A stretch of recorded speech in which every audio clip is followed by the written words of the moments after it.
Pertama kali dia tidur di kasur itu dia didatengin sosok sinden cantik. Sinden ini busananya ya seperti sinden, dia pakai kebaya, rambutnya disanggul, tapi matanya itu tajam. Dan dia ini ngomong ke Dewi, kudune kowe ora turu ning kene. Kasur iki ora oleh digawe karo wong liya.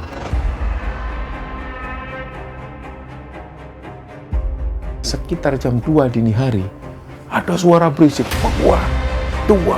Mereka semua kaget dan langsung menuju ke kamar Syifa.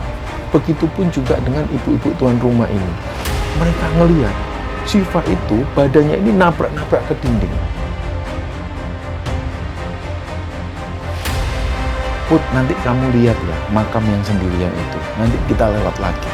Mereka melihat memang ada satu makam. Makam ini sendirian di tengah hutan.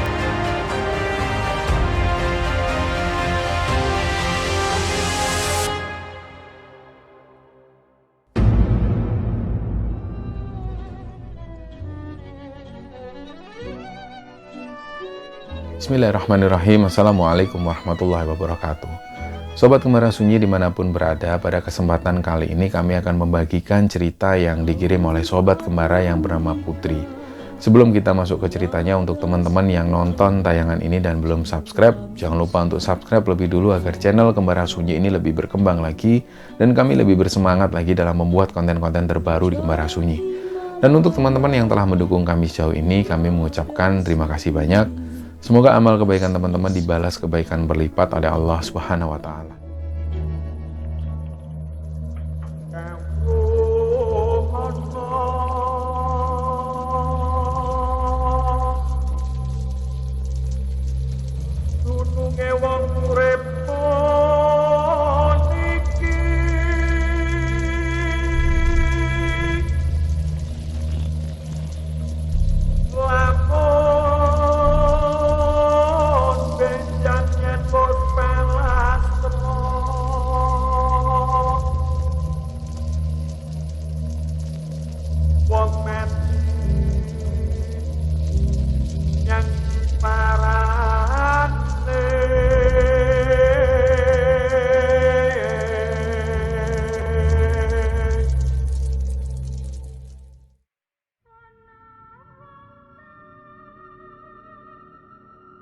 Nah, di episode kali ini kami akan menceritakan cerita kiriman teman-teman. Jadi cerita ini dikirim oleh Sobat Gembara namanya Putri. Putri ini cerita, dalam emailnya itu dia juga menyertakan beberapa nama temannya. Jadi pas waktu Putri ini menulis cerita tersebut, dia didampingi oleh 2 orang temannya. Nah, Putri itu agak lupa-lupa ingat karena ada beberapa kejadian juga yang dialami oleh temannya. Jadi temannya di situ juga menambahi cerita di sana. Ceritanya Putri ini pernah mengikuti program KKN di kampusnya. Dan KKN ini diselenggarakan di sebuah desa. Yang desa ini sangat terpencil. Posisinya itu ada di perbukitan, sekitar 200 meter di atas permukaan laut. Dan yang membuat mereka itu awalnya agak takut karena banyak sekali aturan-aturan yang ada di desa tersebut. Nah, belakangan barulah mereka mengetahui ada sebuah tragedi yang pernah terjadi di sana. Dan tragedi inilah yang membuat banyaknya aturan-aturan yang ada di desa tersebut. Jadi ternyata selama Putri dan teman-teman mengikuti KKN ini, itu mereka selalu mengalami hal-hal ganjil. Dan ternyata semua juga mengalami hal itu. Nah, ceritanya Putri ini bersama 35 orang temannya, mereka melakukan program KKN tersebut. 35 orang ini terdiri dari 12 orang laki-laki dan sisanya perempuan semua. Jadi ceritanya ada salah satu dosen Putri yang namanya Pak Haryo. Beliau itu asli orang sana, asli dari desa tersebut. Dari Pak Haryo inilah mereka mendapat informasi untuk melaksanakan KKN di sini. Jadi sebelum mereka berangkat, mereka ini dikumpulkan di ruang kelas, di ruang aula itu mereka dikumpulkan. Pertama kali yang memberi sambutan adalah dosen pembimbing, dan setelah itu Pak Haryo inilah yang maju. Awalnya Pak Haryo menjelaskan bahwa di desanya itu beberapa tahun sebelumnya pernah ada satu kampus yang juga melaksanakan KKN di sana. Jadi kalau kampus ini jadi melaksanakan KKN di desa itu, maka desa itu 2 kali dikunjungi oleh mahasiswa KKN. Selain itu Pak Haryo juga menjelaskan di desa saya itu masih mempercayai hal-hal mistis. Dan banyak sekali kejadian-kejadian yang di luar nalar yang sering terjadi di desa itu. Jadi harapan Pak Haryo di sana, ketika nanti kawan-kawan mahasiswa ini datang ke sana, harap mematuhi semua aturan dan harap menjaga sopan santun, terutama untuk perempuan. Perempuan yang sedang mengalami mens atau mengalami datang bulan, mereka ini akan dipisahkan di sebuah rumah khusus yang di sana akan dijaga para ibu-ibu.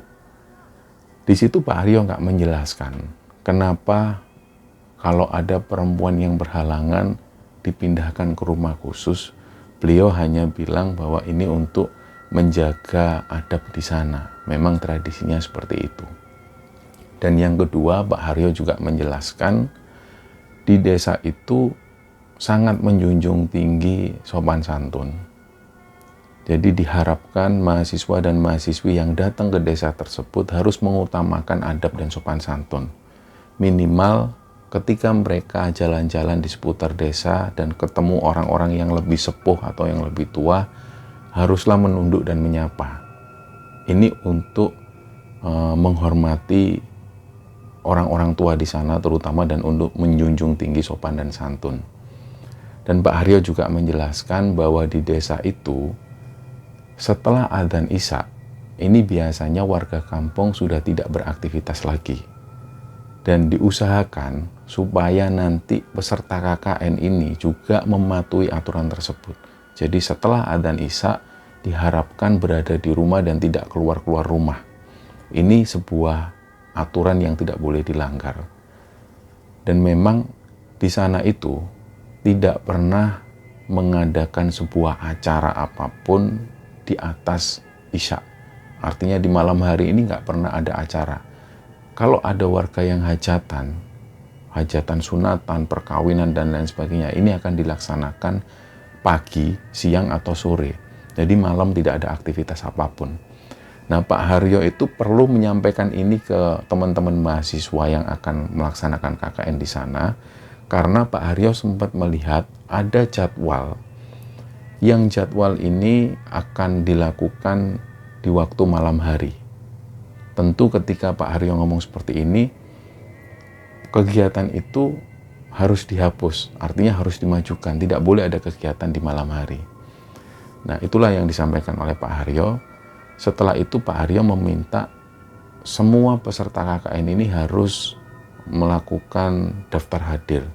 Setiap kali acara harus melakukan daftar hadir itu. Jadi mereka berangkat 35 orang, harus selalu dicek setiap saat. Tidak boleh ada yang ketinggalan. Nah, setelah Pak Haryo menyampaikan ini, akhirnya mereka pun berangkat. Jadi mereka berangkat menuju ke desa itu, dan pertama kali sampai di sana, semua mahasiswa ini senang melihat suasana desa tersebut. Mereka itu memasuki hutan-hutan yang umumnya hutan ini ditumbuhi oleh pohon-pohon pinus. Jadi suasananya asri banget. Nah, menurut salah satu teman Putri, yang waktu itu dia ini duduk persis di samping Putri, posisi dia itu ada persis di samping jendela bis. Waktu mereka melewati hutan pinus itu, teman Putri yang namanya Dina ini sempat melihat ada satu makam di sana. Anehnya makam ini sendirian, nggak ada makam lain. Jadi makam ini hanya sendirian di sana. Nah, melihat hal itu, Dina langsung ngomong ke Putri, tadi kan ada makam di situ. Makamnya aneh, makamnya ini sendirian. Nah, karena mereka ini lewat, jadi mereka hanya melihat sekilas. Menurut Dina seperti itu. Putri sendiri belum sempat melihat makam yang sendirian itu. Setelah itu mereka turun di sebuah hutan pinus Jadi untuk menuju ke desa ini, bis sudah nggak bisa masuk. Jalanan ini menurun curam dan melewati jembatan kecil. Dan setelah itu mereka harus jalan kaki lagi sekitar hampir 1-2 kilometer barulah sampai di desa tersebut. Jadi yang dilakukan pertama kali, mereka menurunkan barang-barang dan mereka jalan. Waktu jalan itu ada beberapa dosen, terutama dosen ibu-ibu yang sudah hampir sepuh, sudah hampir tua. Beliau ini sudah nggak kuat jalan. Akhirnya satu-satunya cara harus dipanggilkan warga yang ambil sepeda motor untuk menjemput dosen yang sudah tua ini. Ada 2 orang dosen yang diangkut oleh sepeda motor. Selain itu mereka jalan kaki. Nah, begitu sampai di sana, mereka langsung diantarkan ke rumah yang ditempati oleh mereka. Umumnya, rumah-rumah ini masih ditempati oleh tuan rumahnya masing-masing. Nah, untuk laki-laki, mereka menempati rumah-rumah yang di bagian desa sebelah barat. Ada 2 rumah yang ditempati oleh laki-laki. Karena laki-laki ini pesertanya hanya 12, jadi dibagi 2. 6 orang di rumah yang satu dan 6 orang di rumah yang lain. Sedangkan untuk mahasiswi-mahasiswi ini mereka menempati rumah-rumah penduduk yang ada di sebelah utara. Nah, di sana itu mereka dibagi menempati sekitar 4 rumah. Nah, supaya lebih mudah, kita sebut rumah-rumah ini dengan penyebutan rumah A, rumah B, C, dan rumah D. Waktu itu Putri dan teman-teman ini menempati rumah di rumah A. Sedangkan yang lain sudah dibagi. Nah, di rumah yang ditempati Putri ini, rumah itu masih dihuni seorang ibu-ibu usianya sekitar 50 tahunan dan 1 orang nenek yang usianya sekitar 70 tahunan. Nah, disitulah Putri ini melihat pertama kali tuan rumah itu tidak menyambut dengan baik. Artinya nggak dirasakan oleh Putri dan teman-teman. Padahal pada saat Putri dan semua mahasiswa ini datang di desa tersebut, sambutan warga itu begitu baik. Mereka bahkan ada yang sudah menyiapkan cemilan-cemilan seperti pisang goreng, ada juga nangka yang digoreng dengan tepung. Jadi mereka sudah menyiapkan itu. Sambutan warga itu sangat baik sekali. Tapi hal itu tidak dialami oleh Putri dan teman-teman di rumah A. Tuan rumah ini hanya menyambut Putri dan teman-teman itu dengan biasa saja, tanpa senyum sama sekali, dan mereka berdua, ibu-ibu dan nenek-nenek ini langsung masuk ke belakang. Nah, di situ Putri dan teman-teman juga bingung, bekiwuh, artinya dia harus menempati mana. Paling tidak ditunjukkan ini kamarnya di sini ya, yang ini kamar untuk kalian, atau paling tidak menjelaskan seperti itulah. Ini toiletnya di sini. Kalau butuh ini dapurnya ada di sini. Nah, itu nggak dijelaskan sama sekali oleh tuan rumah. Jadi waktu itu Putri dan teman-teman sekitar 7 orang itu hanya berdiam diri di ruang tamu. Ruang tamu itu digelar tikar panjang. Nah, yang ada di pikiran Putri, masa iya kita tidur di ruang tamu? Padahal menurut Pak Haryo sebelumnya, mereka akan menempati rumah penduduk dan sudah disediakan kamar, meskipun 1 kamar itu bisa ditempati 2-4 orang. Di situ Putri juga agak bertanya-tanya dan dia langsung tanya ke salah satu temannya yang namanya Sarah. Sar, ini kita tidur di mana? Masa iya kita tidur di ruang tamu? Itu kayaknya teman-teman yang lain di rumah-rumah yang lain itu mereka sudah langsung masuk kamar. Kok enak banget ya mereka, kok kita tidur di ruang tamu? Nah, si Sarah ini juga bingung. Dia itu ngelihat ke arah dalam, mencari keberadaan ibu-ibu dan nenek-nenek itu. Ini ibu-ibu kemana? Dia mau tanya juga nggak enak.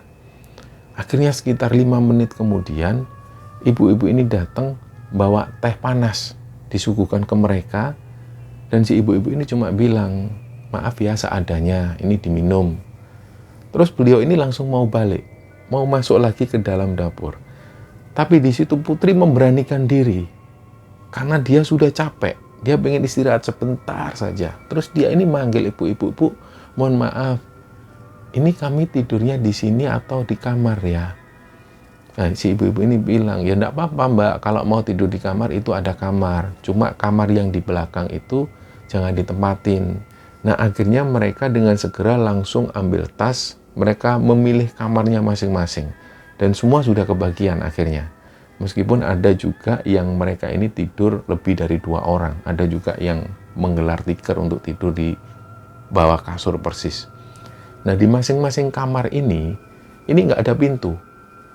Hanya ada tirai yang siapapun bisa buka, bisa ngintip. Semua kamar seperti itu. Dan di setiap ruangan ini disekat kain-kain itu. Misalnya dari ruang tamu menuju ke ruang tengah ini disekat oleh kain tirai itu. Nah, setelah mereka memilih kamar, mereka istirahat, ada yang ngobrol-ngobrol. Terus putri ini ngomong ke Sarah. Dia bilang bahwa tadi Dina itu ngelihat ada makam di hutan itu. Kalian pada lihat nggak sih? Nah, si putri ini menjelaskan ke Sarah karena Dina bukan satu kelompok dengan putri. Dia di rumah yang lain. Waktu itu Sarah ini menjawab dia nggak melihat apapun. Di hutan pinus itu yang dia lihat hanyalah pohon-pohon pinus yang rapat, suasana yang asri. Bahkan si Sarah ini nggak sempat melihat adanya makam itu. Nah, karena di situ mereka semua penasaran dengan cerita putri, yang putri sendiri belum melihat kuburan sendirian itu. Dia hanya mendapat info ini dari Dina. Semua akhirnya penasaran. Itu serius Dina ngelihat itu, Put? Iya, cobalah nanti kamu tanya sendiri sama si Dina. Kalau nanti kalian ketemu sama Dina, kalian tanya sendiri. Nah, singkat cerita, sekitar jam 4 sore, mereka semua dipanggil kumpul di balai desa. Karena Pak Kades sudah ada di sana.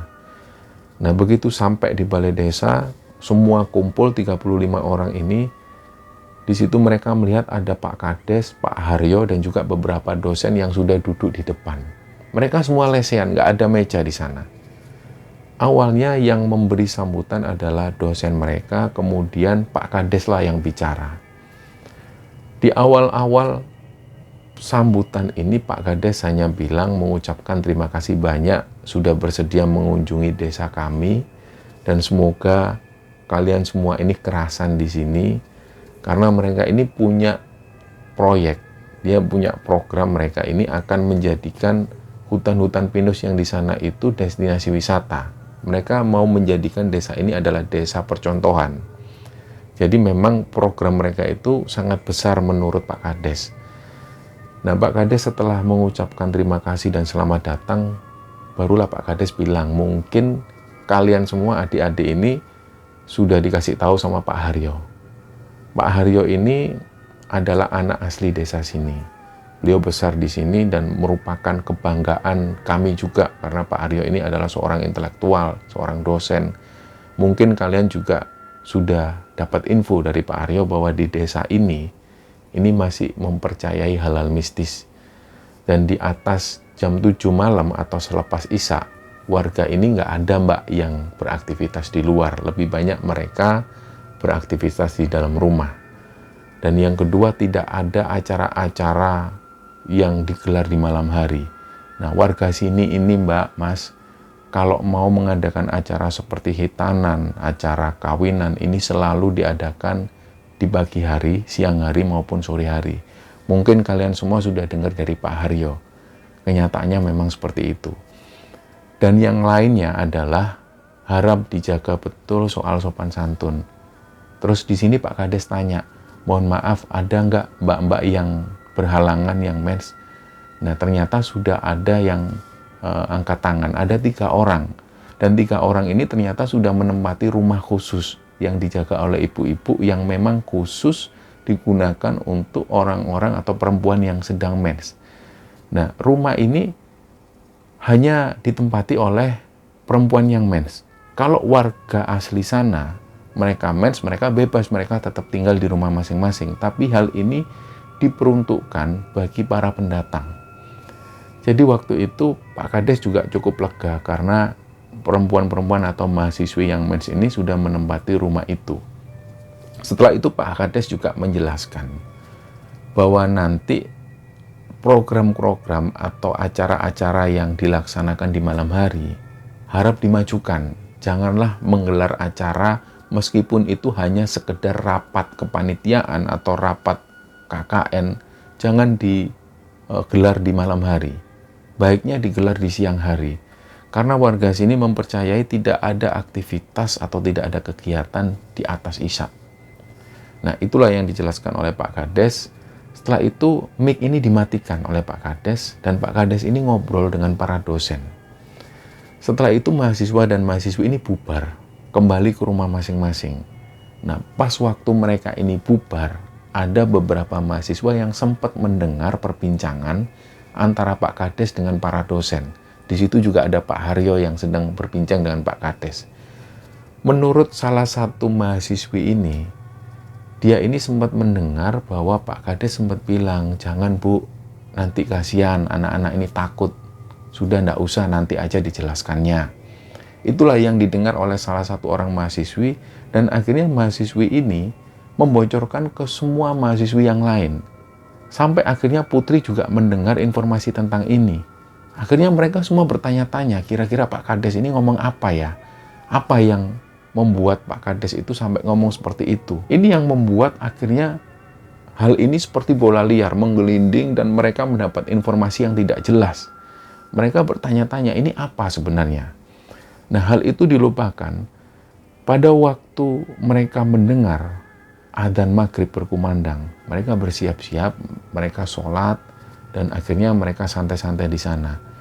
Waktu itu Putri ketika ada di rumah A, dia ini melihat ibu-ibu dan nenek-nenek ini hanya berdiam diri di dalam kamar. Memang waktu itu makanan sudah disediakan oleh tuan rumah. Tapi mereka, Putri dan teman-teman ini juga nggak berani menuju ke dapur untuk makan karena belum ada perintah. Tuan rumah belum mempersilahkan untuk mereka makan, jadi mereka jaga betul. Apalagi mereka sudah dapat informasi bahwa mereka harus menjunjung sopan santun. Jadi mereka diam. Sampai adzan Isya berkumandang, tuan rumah belum juga keluar. Akhirnya Putri ini didorong sama teman-temannya. Put, ayo Put, kamu yang tanya Put. Kita sudah lapar Put, ayo toh Put, ayo toh Put. Putri pun akhirnya beranjak dari tempat duduk, dia memberanikan diri. Jadi di balik kelambu itu, Putri bilang, nuwun sewu Bu. Bu, nuwun sewu, Putri badhe tanglet. Putri mau tanya. Terus ibu-ibu ini buka, ada apa Mbak? Ini mohon maaf, ini teman-teman sudah lapar, sudah mau makan, apa diperbolehkan? Oh iya, makan aja Mbak, nggak apa-apa. Kalau ini sudah disediakan di meja makan, berarti sudah boleh dimakan. Saya memang orangnya nggak biasa gitu. Pokoknya di sini santai aja. Nah, meskipun si ibu-ibu ini ngomong untuk mereka supaya santai, tapi wajah ibu-ibu ini nggak begitu, nggak menunjukkan seperti itu. Wajah beliau nggak bisa santai. Tapi setelah dijelaskan oleh ibu-ibu ini bahwa mereka sudah boleh makan, Putri pun manggil teman-temannya, ayo, ayo, sudah boleh makan. Akhirnya mereka cepet-cepetan. Mereka semua ini sudah lapar. Setelah mereka makan, mereka langsung membawa piringnya itu ke belakang, mereka cuci piring. Terus Putri ingat, kalian sudah nutup pintu nggak? Pintu depan harus ditutup. Oh iya, iya, iya. Nah, mereka ingat bahwa tidak ada aktivitas apapun setelah Isya. Memang suasana desa itu sepi. Apalagi suasananya itu ada di pegunungan, di perbukitan. Ada salah satu mahasiswi yang nutup pintu rumah. Pas waktu dia nutup pintu rumah, katanya dia ini sempat melihat ada perempuan yang duduk-duduk di samping pohon, persis di seberang rumah itu. Perempuan ini pakai baju kebaya, persis seperti seorang sinden lah. Rambutnya ini digulung ke belakang. Nah, awalnya si perempuan ini, si mahasiswi ini yang mau nutup pintu rumah itu, dia kaget melihat ada penampakan atau sosok sinden persis di seberang rumah mereka. Akhirnya dia nggak berani nutup pintu, dia manggil teman-teman yang lain. Nah, teman-teman yang lain ini ada di belakang lagi cuci piring. Dia bilang, di depan itu loh, kok ada perempuan kayak sinden, aku takut ya, aku kok jadi takut. Nah, ketika dia ngomong seperti itu, teman-teman yang lain akhirnya ikut-ikutan takut. Loh, kamu yang serius, kamu yang benar, kamu yang benar. Iya, itu loh ada di depan. Nah, mereka ini kan cewek-cewek, tentu mereka takut. Jadi akhirnya mereka rame-rame untuk nutup pintu rumah. Akhirnya mereka pelan-pelan, memang mereka ini sempat melihat ada sosok sinden tersebut, tapi posisi beliau itu lagi jalan. Kalau yang dilihat oleh mahasiswi sebelumnya, posisi sinden ini hanya berdiri persis di samping pohon. Dan begitu mereka nutup pintu rame-rame, mereka melihat sosok sinden ini jalan. Yang ada di pikiran mereka, mungkin ini memang orang, memang ini sinden. Akhirnya ditutuplah pintu rumah itu, dan mereka santai-santai sejenak. Sekitar jam 8 malam, mereka langsung masuk kamar masing-masing. Nah, putri ini tidur bersama Sarah dan satu orang teman yang lainnya. Malam itu dilampaui dengan biasa-biasa saja, normal, nggak ada gangguan apapun. Sampai pagi harinya mereka bangun dan badan mereka itu terasa seger banget. Begitu mereka buka pintu rumah, ini suasana masih ada kabut yang tipis-tipis. Di situ mereka melihat dosen-dosen ini sudah bangun semua. Singkat cerita, mereka beraktivitas. Mereka menuju ke balai desa, mereka beraktivitas menjalankan program KKN mereka. Nah, hari kedua, ini mereka seperti biasa, mereka sampai di rumah, mereka makan malam. Dan waktu itu ibu-ibu dan nenek-nenek yang menjadi tuan rumah putri di rumah A itu masih ada dalam kamar. Karena putri sudah mendapat info sebelumnya, kalau ada makanan yang sudah tersedia, mereka sudah boleh makan. Setelah makan, mereka sholat maghrib dan mereka nunggu isya. Setelah adzan isya, mereka tutup pintu rumah dan langsung masuk ke kamar masing-masing. Nah, pada waktu inilah, di sekitar jam 11 malam, putri ini dibangunin temennya. Put, kamu dengar nggak itu ada kucing yang bertengkar? Nah, putri juga dengar, kucing ini lagi bertengkar. Wow. Dan suaranya ini mengganggu banget. Mereka sampai takut waktu itu. Akhirnya mereka bareng-bareng keluar. Dibangunkanlah teman-teman yang lain di kamar-kamar yang lain itu, dibangunkan semua. Mereka ini cari teman untuk ngusir kucing ini. Tapi begitu sampai di pintu rumah, mereka nggak berani buka pintu rumah itu. Dan mereka ini mendengar kucing ini kayaknya bertengkar persis di depan rumah mereka. Tapi mereka ini ragu-ragu untuk buka pintu rumah. Akhirnya mereka memberanikan diri, mereka hitung rame-rame, 1, 2, 3, mereka buka pintu rumah itu. Ternyata begitu dibuka, kucing yang tadinya bertengkar di depan rumah ini langsung lari terbirit-birit. Mereka tutup pintu rumah lagi dan mereka melanjutkan tidur. Belum tidur 10 menit, si putri ini dengar ada suara seperti orang yang nyinden. Karena mereka belum tidur, putri bilang ke Sarah ini, "Sar, dengar nggak ada orang nyinden?" Terus Sarah bangun. Sarah ini takut. Dia pegang tangan putri, terus Sarah bangunin temennya yang satunya lagi. Karena mereka ketakutan, mereka menuju ke kamar temennya yang lain. Dibangunkan teman-temannya itu. Jadi semua yang ada di rumah itu mendengar ada suara sinden yang lagi nembang. Suaranya itu samar-samar. Nggak tahu posisi sinden ini di mana. Yang mereka pikirkan jangan-jangan sinden yang kapan itu kita lihat. Mungkin rumahnya nggak jauh dari sini. Tapi Sarah ini membantah Sarah. Nggak mungkin lah. Kalaupun memang ini sinden rumahnya dekat sini, masa dia mau latihan nembang di jam seperti ini? Ini jam berapa? Mereka juga akhirnya berpikir ini nggak masuk akal. Ini sudah dini hari. Masa iya dia ini latihan di jam seperti ini? Apalagi mereka tahu di desa itu tidak ada aktivitas yang dilakukan warga setelah isya. Jadi mereka itu merasa bingung. Dan hal itu terjadi hampir 1 jam lebih. Mereka mendengar suara sinden yang nembang ini. Sampai pada akhirnya mereka itu ngantuk, nahan ngantuk dan ketiduran di ruang tamu. Mereka tidur bareng-bareng di ruang tamu. Pagi harinya putri sengaja tanya ke tuan rumah, ke ibu-ibu itu. "Bu, boleh nanya nggak, Bu?" Terus ibu-ibu ini jawab, "Kenapa?"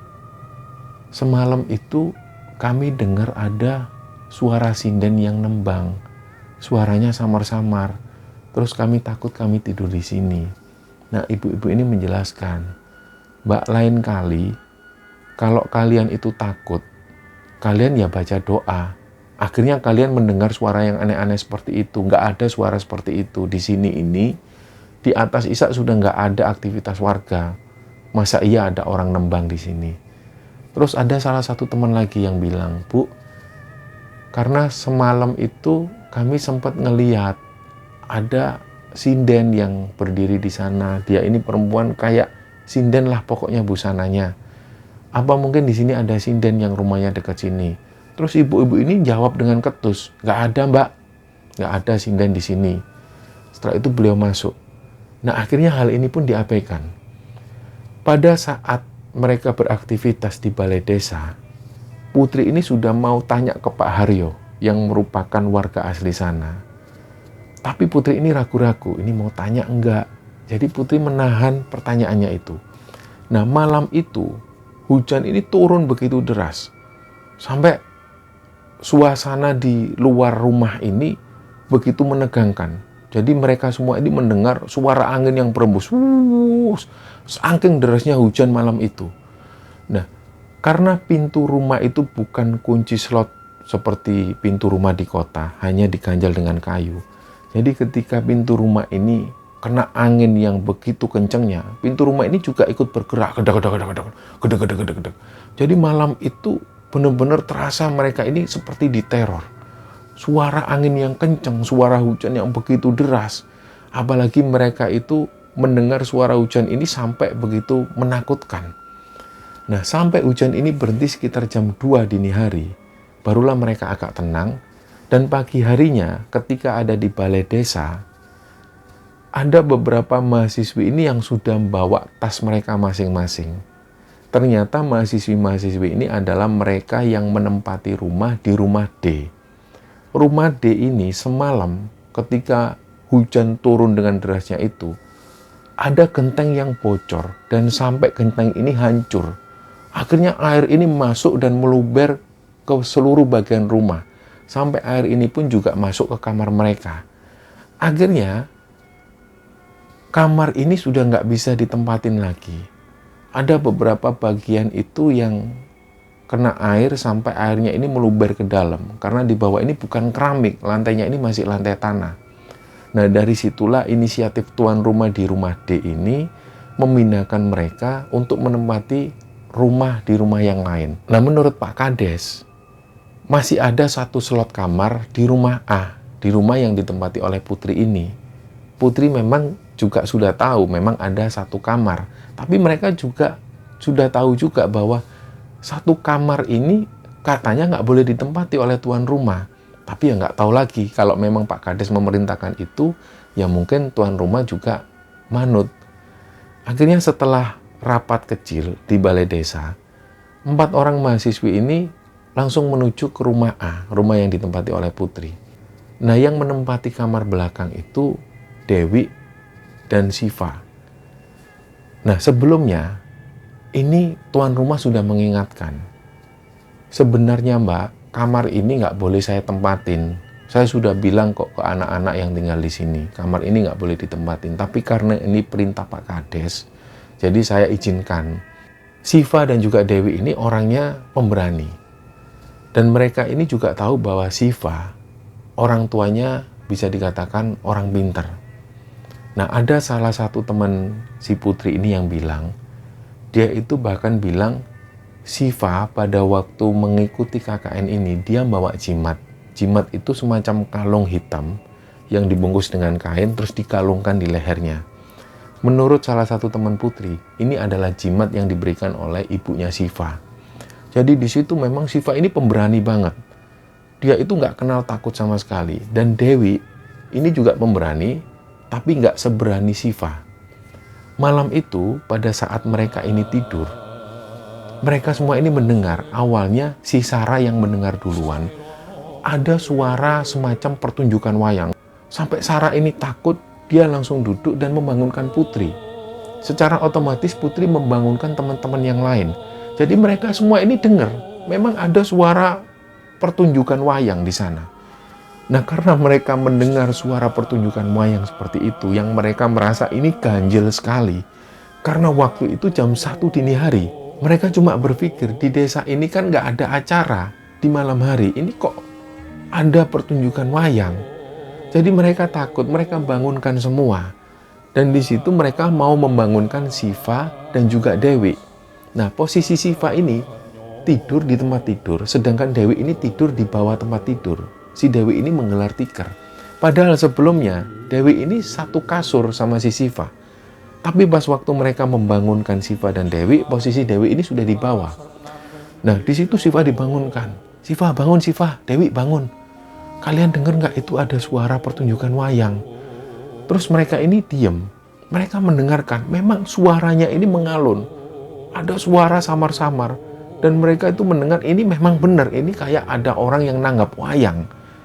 Nah, mendengar hal itu, mereka ini diam gak berkomentar apapun. Dan mereka juga gak membangunkan tuan rumah. Nah, suara pertunjukan wayang ini mereka dengar sampai menjelang subuh. Yang ada di pikiran mereka, mungkin di desa sebelah ada pertunjukan wayang dan suaranya itu terbawa angin sampai ke sini. Yang ada di pikiran mereka seperti itu. Pagi harinya ketika ada di balai desa, mereka semua kumpul di sana. Mereka tanya ke para mahasiswa yang laki-laki itu, kalian semalam dengar nggak sih ada suara pertunjukan wayang? Ternyata mereka menyampaikan hal yang sama, mereka juga dengar. Dan ternyata malam itu yang cowok-cowok ini nggak bisa tidur ketika mendengar suara pertunjukan wayang ini. Entah kenapa mereka itu tiba-tiba merasa merinding. Bulu kuduk mereka itu berdiri semua ketika mereka mendengar ada pertunjukan wayang di sana. Nah, suasananya begitu magis. Sampai menjelang subuh mereka nggak bisa tidur. Ternyata hal ini dikonfirmasi ke semua mahasiswa. Mereka semua mendengar bahwa malam itu ada pertunjukan wayang. Karena hal ini dirasa ganjil, mereka langsung tanya ke Pak Haryo, Pak, semalam itu loh Pak, anak-anak dengar semua. Ada suara kayak orang ini nanggep wayang. Terus Pak Haryo menjelaskan, kalian itu cuma dengar-dengar. Mungkin itu pertunjukan wayang di desa lain terus ke bawah angin. Ya awalnya kami juga mikir gitu Pak, tapi kok semua dengar. Ini pertunjukan wayangnya di mana? Padahal ini di sini katanya nggak ada acara-acara apapun di malam hari. Nah Pak Haryo ini kayaknya sok sibuk. Dia ini kayak mengalihkan perhatian teman-teman. Dia kayak langsung ambil sesuatu. Ini. Nah jadi mereka ini diabaikan oleh Pak Haryo. Nah setelah itu mereka beraktivitas sampai jam 11 siang. Di jam 11 siang itu Putri ketemu Pak Kades. Pak Kades ini lagi ngobrol sama teman-teman mahasiswa yang lain. Terus Putri ikut gabung. Nah, di situ Putri ini nyenggol ke temennya. Coba tanyain yang pertunjukan wayang malam itu. Nah, salah satu mahasiswa ini tanya ke Pak Kades. Pak, tanya dong Pak. Ya kenapa? Semalam itu loh kami mendengar ada suara pertunjukan wayang. Itu setelah kami konfirmasi semua dengar Pak. Itu kenapa ya Pak? Ada apa? Wah, kalau kayak gitu itu biasa di sini. Itulah kenapa di sini ini nggak pernah mengadakan acara di malam hari. Karena ya itu memang aneh-aneh di sini. Kalau malam hari kadang ada suara orang yang nembang, kadang ada suara pertunjukan wayang. Nah pas Pak Kades ngomong seperti itu, Putri dan teman-teman yang menempati rumah A yang sempat mendengar suara perempuan nembang, ini langsung nyeplos. Iya Pak, bener Pak. Kami juga dengar itu ada suara orang nembang, ada suara sinden yang nembang malam-malam. Iya memang seperti itu. Makanya di sini banyak pantangan-pantangan Mbak. Yang penting jaga sikap aja, jaga sopan santun. Tapi di situ mereka belum puas dengan jawaban Pak Kades. Pada akhirnya di siang hari pas waktu mereka istirahat makan siang, mereka ketemu salah satu warga. Beliau ini perempuan. Terus awalnya beliau ini ikut nimbrung bersama teman-teman mahasiswi. Beliau itu bikin semacam ketupat. Nah ketupat ini dibikin beliau untuk acara sebelum Isya. Jadi setelah maghrib itu ada acara bancaan namanya. Disitulah beliau bikin seperti ketupat. Nah pas waktu ngobrol-ngobrol ini, Putri itu iseng-iseng tanya ke ibu-ibu ini, Bu, Ibu tahu nggak? Katanya Pak Kades itu di sini memang aneh, ada suara-suara seperti pertunjukan wayang. Nah semalam itu kami semua ini dengar ada suara seperti pertunjukan wayang. Terus ibu-ibu ini diem. Itu jam berapa Mbak dengernya Mbak? Ya malam kok Bu, sekitar jam 1-an sampai sebelum subuh. Oh di sini itu Mbak kalau dengar ada suara pertunjukan wayang, ada pagelaran wayang, itu biasanya memang ini merupakan sambutan selamat datang lah dari penghuni yang ada di sini. Tapi ya mudah-mudahan ini bukan sebuah pertanda bencana. Mudah-mudahan ini cuma sambutan. Jadi ada dua kemungkinan memang Mbak. Yang pertama ini hanya sambutan untuk menyambut kalian semua yang datang di desa kami. Atau yang kedua bisa jadi ini peringatan akan ada sebuah peristiwa besar yang mudah-mudahan nggak terjadi yang kedua itu. Nah, di sini mereka agak percaya dengan ibu-ibu tersebut. Karena ibu-ibu ini kayaknya tidak menyembunyikan sesuatu. Nah, malam selanjutnya ketika mereka ini tidur, si Dewi itu tiba-tiba bangun, dia teriak-teriak, "Hei, bangun, bangun, bangun, Siva, Siva, Siva." Mereka semua kebangun dan akhirnya menuju ke kamarnya Siva. Nah, posisi Siva ini tidurnya itu terlentang, dia menghadap ke atas dan semua badannya ini tegang. Siva ini matanya melotot ke arah atas. Nah, melihat hal itu mereka semua ini kaget, bingung, nggak bisa ngapa-ngapain. Posisi Siva itu tegang seperti itu. Akhirnya mereka pun membacakan sebisa mereka, membacakan Al-Fatihah, membacakan ayat-ayat pendek sebisa mereka. Sampai akhirnya tuan rumah ini bangun. Ini ada apa? Ini Bu, teman kami Siva ini Bu, nggak tahu. Ini kenapa Siva? Dan di situ sudah ada yang nangis karena melihat Siva yang badannya ini tegang. Terus ibu-ibu ini ngambilkan air. Air ini disuruh membacakan Al-Fatihah. Dan mereka semua disuruh meniupkan ke air ini. Akhirnya air ini dicipratkan ke wajahnya Siva. Secara berangsur, Siva ini badannya mulai lemes dan dia baru bisa bicara. "Aku ini di mana? Siva, kamu kenapa? Tadi kenapa kamu badanmu tegang?" Lah di situ Siva belum berani cerita. Nah, si ibu tuan rumah ini cuma ngomong ke anak-anak, "Mbak, ayolah pindah, nggak usah tidur di kamar ini. Kalian tidur di ruang tamu aja bareng-bareng gimana? Kan cuma beberapa hari lagi. Ibu khawatir nanti terjadi apa-apa sama kalian.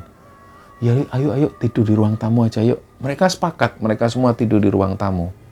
Ternyata malam selanjutnya, Siva ini kembali lagi tidur di kamar itu. Dia masih tidur di kasur. Menurut Dewi ini menjelaskan ke anak-anak, kayaknya Siva ini memang niat nantang. Dewi akhirnya cerita, pengalaman waktu pertama kali dia tidur di kasur itu, dia ini mimpi yang aneh-aneh. Pertama kali dia tidur di kasur itu, dia didatengin sosok sinden, cantik. Sinden ini busananya ya seperti sinden, dia pakai kebaya, rambutnya disanggul, tapi matanya itu tajam. Dan dia ini ngomong ke Dewi, "Kudune kowe ora turu ning kene. Kasur iki ora oleh digawe karo wong liya." Dan dia itu kayak marah. Akhirnya di situ Dewi ini ngerasa kayak lehernya itu tercekik. Padahal sinden ini nggak megang leher Dewi sama sekali. Tapi Dewi itu ngerasa tercekik sampai dia nggak bisa nafas. Akhirnya dia baca-baca sebisanya dan dia langsung sadar. Begitu Dewi ini sadar duduk, dia langsung secara otomatis pindah ke bawah. Inilah alasan kenapa Dewi ini hanya tidur di kasur itu di awal-awal. Ketika dia mengalami mimpi buruk, dia pindah ke bawah. Nah, keesokan harinya pas waktu Dewi ini bangun, Dewi tanya ke Siva, "Fah, kamu mimpi buruk nggak tidur di sini?" Siva juga cerita, "Ya, aku mimpi aku didatengin sinden." "Nah, terus kamu kok nggak pindah? Ngapain aku pindah? Aku nggak takut." Karena menurut Dewi, Siva ini sudah diberi jimat oleh ibunya. Dan memang kayaknya Siva ini niat nantang. Mungkin karena Siva merasa orang tuanya itu adalah orang pintar, orang sakti. Ketika dia mengalami situasi yang seperti itu, dia memang niat menantang. Jadi pada akhirnya puncak-puncaknya Siva ini mengalami badan yang tegang kaku. Ketika dia ditanya oleh teman-temannya kenapa dia sampai seperti itu, dia cerita bahwa dia didatengin sosok sinden. Sinden ini selalu datang di tiap kali Siva ini tidur. Tapi di malam itu, sinden ini sudah kelihatan wajahnya itu marah. Dia langsung datang dan agak lari, langsung tangannya ini nyekek Siva. Disitulah Siva nggak bisa nafas, badannya itu tegang semua dan kaku. Akhirnya setelah mengalami hal itu, ada saran dari teman-teman yang lain, "Sudahlah Siva, kita tidur di ruang tamu rame-rame. Toh ini kurang beberapa hari lagi. Kamu nggak usah lah nantang-nantang gitu." Tapi Siva ini diam. Dia kayak mengabaikan saran dari teman-temannya. Akhirnya benar, di malam selanjutnya ketika mereka semua tidur di ruang tamu, hanya Siva yang tidur di kamar itu. Dan sampai pada akhirnya sekitar jam 2 dini hari, ada suara berisik, "Duak, duak." Mereka semua kaget dan langsung menuju ke kamar Siva. Begitupun juga dengan ibu-ibu tuan rumah ini. Mereka ngelihat Siva itu badannya ini nabrak-nabrak ke dinding. Karena dinding ini bukanlah dinding yang terbuat dari semen, dinding ini hanya kayu. Jadi suaranya itu kenceng banget, pruak. Badan Siva ini kayak dilempar-lempar, pruak. Padahal Siva ini bisa melihat teman-temannya. Tapi dia sama sekali nggak minta tolong. Jadi yang dilihat teman-teman karena mereka takut, badan Siva ini terombang-ambing, pruak. Kesana kemari pruak. Hal itu terjadi sampai 5 menit. Karena waktu itu ibu tuan rumah ini bawa air.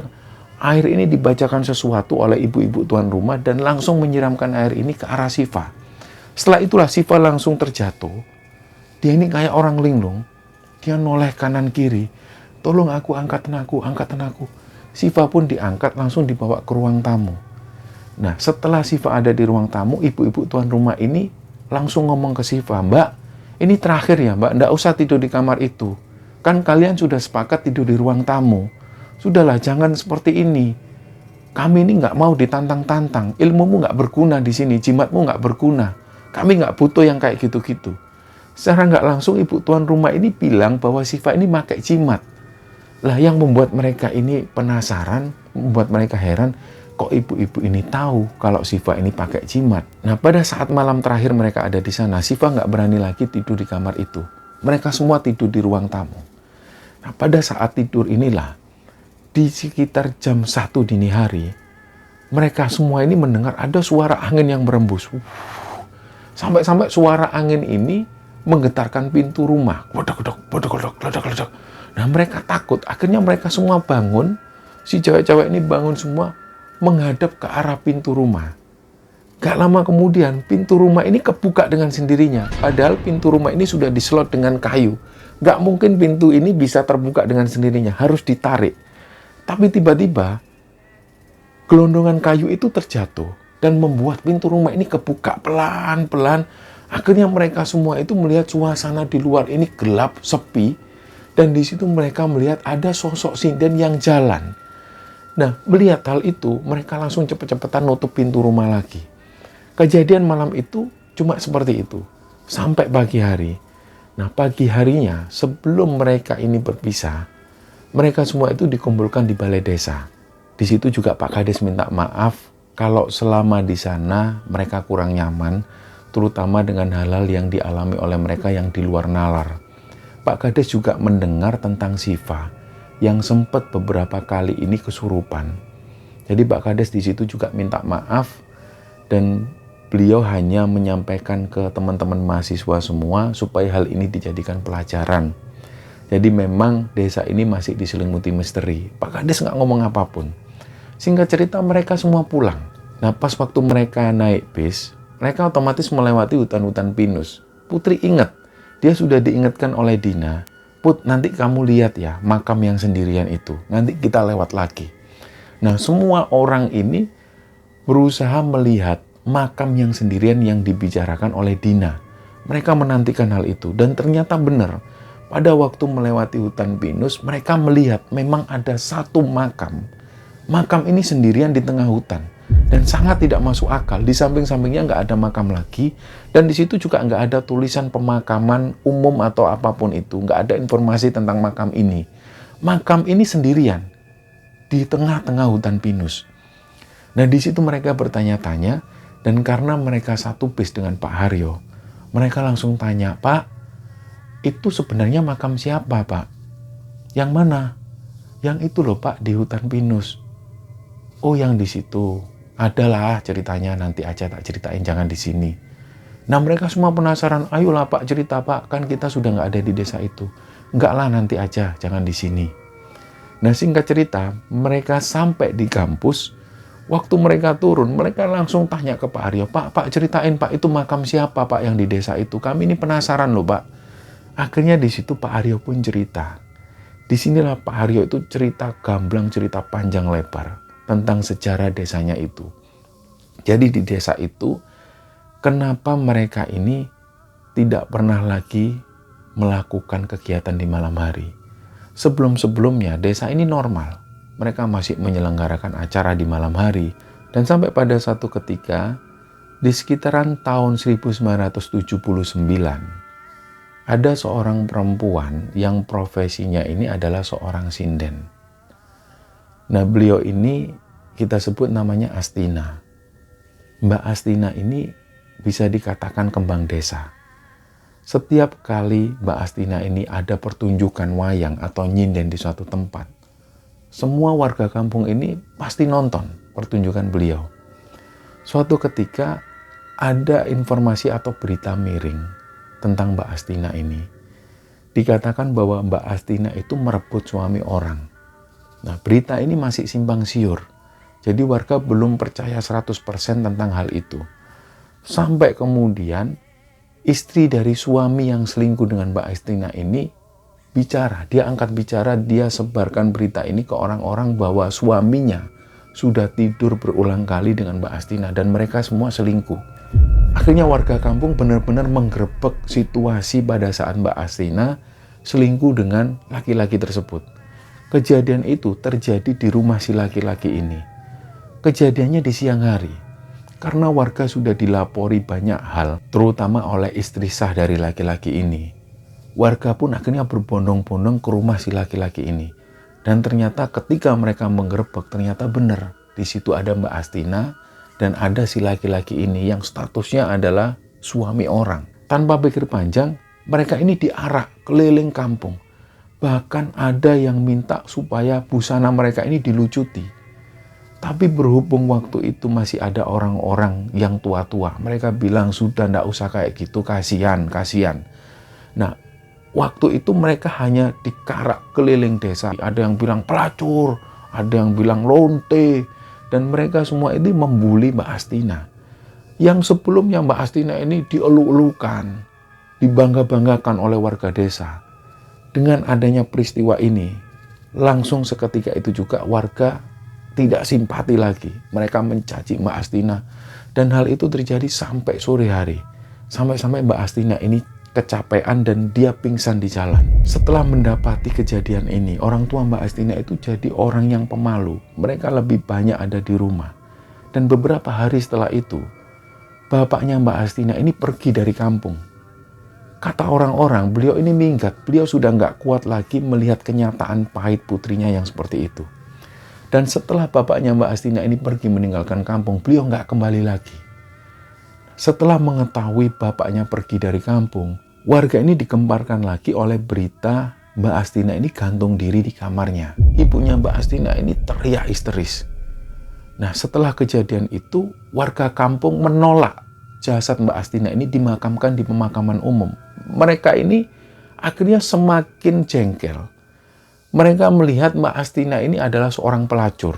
Dan yang kedua, dia meninggalnya secara bunuh diri. Jadi warga kampung sama sekali tidak mau menerima jasad Mbak Astina dimakamkan di makam yang sama dengan warga kampung.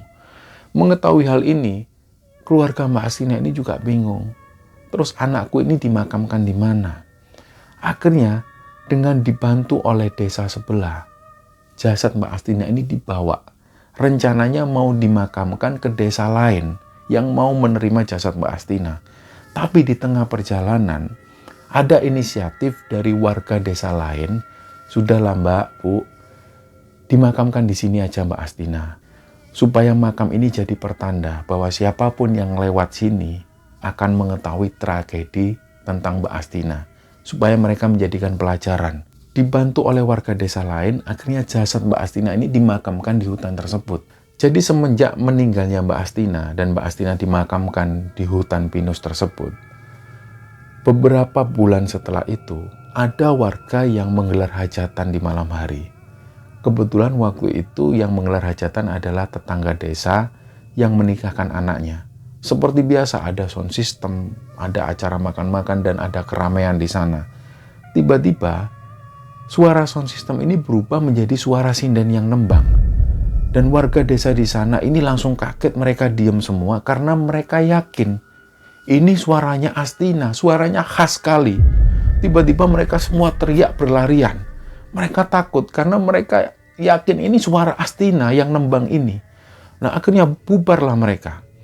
Beberapa minggu setelah itu ada warga lagi yang mengadakan hajatan.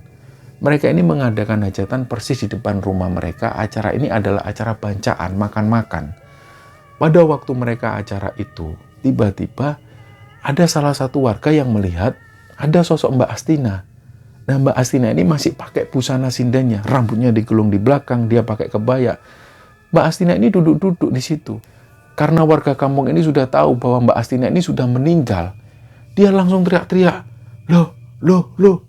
Nah, warga yang ada di hajatan itu noleh semua ke arah sana. Mereka semua ini melihat ada sosoknya Mbak Astina memang. Akhirnya mereka semua berlarian.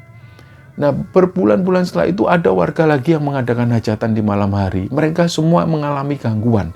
Dan umumnya gangguannya ini nggak jauh-jauh dari sosok Mbak Astina. Semenjak saat itulah akhirnya kepala desa yang pada waktu itu menjabat, beliau berinisiatif, mulai hari ini tidak boleh ada acara-acara di malam hari, terutama selepas Isya. Dan warga kampung diusahakan untuk berdiam diri di rumah. Karena kenapa? Karena sebelumnya, selepas Isya, mereka ini sering melihat ada penampakan Mbak Astina. Kadang-kadang beliau ini duduk-duduk di atas jembatan, kadang beliau duduk-duduk di atas pohon, selalu seperti itu. Dan hal ini terjadi terus-menerus. Makanya dari situ, Pak Kades yang waktu itu menjabat, beliau punya inisiatif bahwa tidak boleh ada warga yang keluar rumah selepas Isya. Dan tidak boleh ada acara-acara selepas Isya. Jadi kampung ini harus sepi. Nah, itulah yang terjadi di desa tersebut. Bahkan sampai Putri dan teman-teman melakukan KKN di sana pada waktu itu, suasananya ini masih sama. Tidak boleh ada hajatan di malam hari. Dan ternyata menurut Pak Haryo, Mbak Astina ini rumahnya adalah rumah A. Rumah yang ditempati oleh Putri dan teman-teman. Dan kamar di mana lokasi Mbak Astina gantung diri ini adalah kamar yang ditempati oleh Siva dan Dewi. Inilah kenapa pada waktu itu Siva dan Dewi selalu didantengin sosok sinden. Pak Haryo bilang bahwa itulah sosok Mbak Astina. Dan ternyata menurut Pak Haryo, sosok ibu-ibu yang menempati rumah tersebut dan sosok nenek-nenek, ini adalah keluarga Mbak Astina.